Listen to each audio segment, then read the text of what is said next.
Did you ever think how do we measure the height of a big structure like Eiffel Tower? Practically it is impossible to measure the height using a meter scale. Here comes the practical application of trigonometry. Suppose a man standing on the ground at a certain distance from the tower. The distance between the center of the tower and the man can be measured using a meter scale. Let it be 325 meters. Then he tilts his head and looking at the top of the tower. Here we get two imaginary lines. One, the horizontal line, which is the distance between the center of the tower and man, and another line joining the tip of the tower and the eye.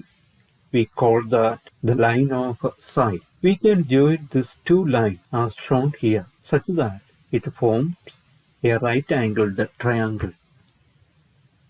ABC is that right-angled triangle. It is clear that the angle B is equal to 90 degrees, and suppose the angle between the horizontal line and the line of sight is 45 degrees. We can call this the angle of elevation. We can calculate the distance between A, B if we know one length and one angle. Here AB divided by BC is equal to tan 45. So AB is equal to BC tan 45. We know the value of tan 45. It is 1. So AB is equal to BC, that is 325 into 1, that is 325. Now we have to find the height of the man using a meter scale. Suppose his height is BD and we measure it and found that he had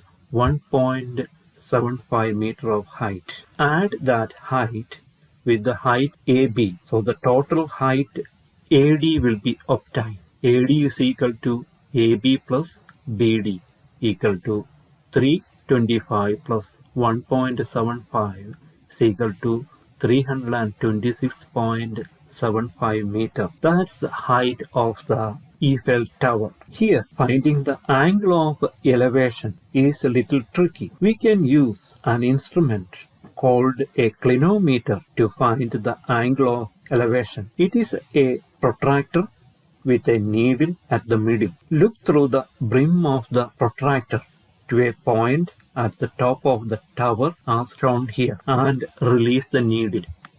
It will make a certain angle with the horizontal. Read that angle. Suppose the needle shows 45 degrees, then we can easily calculate angle C. Angle C is equal to 90 minus 45 equal to 45 degrees. Similarly, if the man is at a point A and viewing an object C on the ground, then the angle which the line of sight AC makes with the horizontal is called the angle of depression.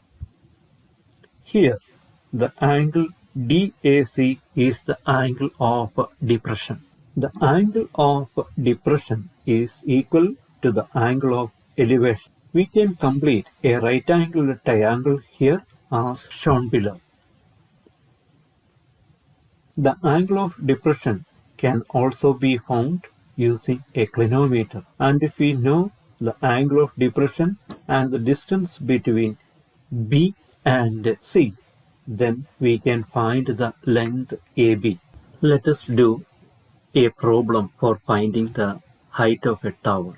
The angle of elevation of the top of a tower from a point on the ground at a distance of 160 meters from its foot is 60 degrees. What is the height of the tower?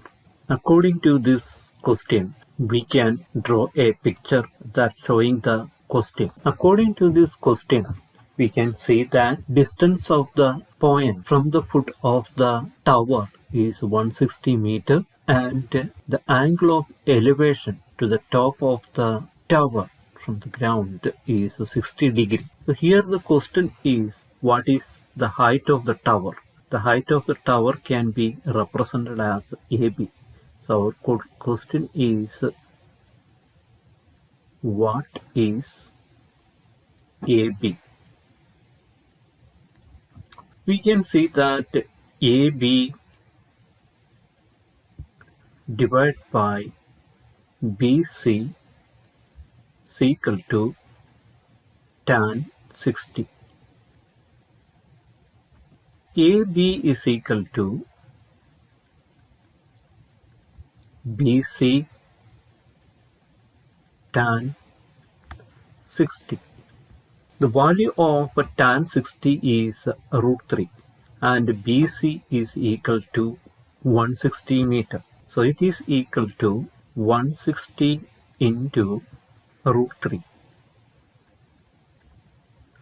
equal to, the value of root 3 is almost 1.73. So it is equal to 276.8 meter. Let us do one more example. Two persons are standing on the opposite sides of a tower.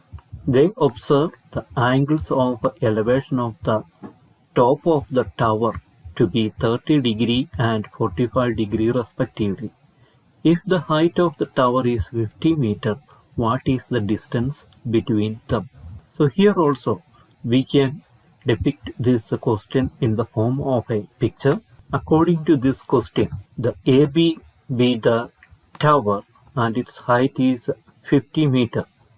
A person is standing at the point C and looking at the top of the tower, making an angle of elevation 30 degree.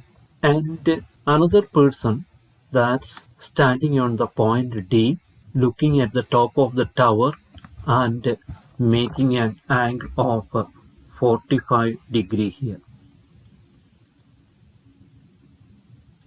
So our question is, what is the distance between the point C and the point D?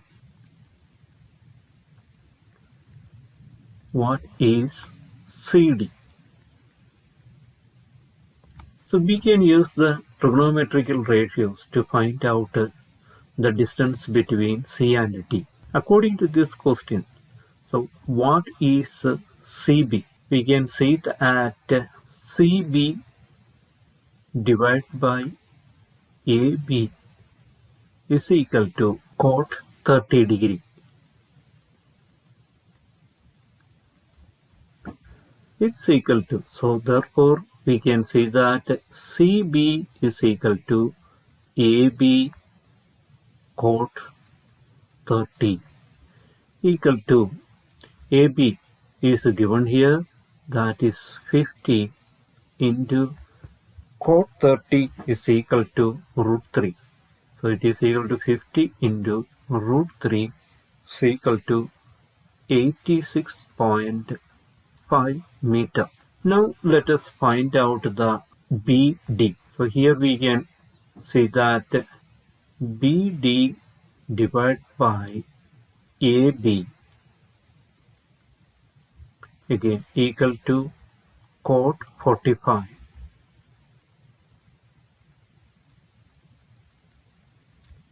equal to, so we can say BD is equal to AB cot 45 equal to, AB is already given here, that is 50 into cot 45 is equal to 1. So it is 50 into 1 is equal to 50. So the total distance CD is equal to CB plus BD equal to, we know the CB is equal to 86.5 plus BD already we got, that is 50 is equal to 136.5.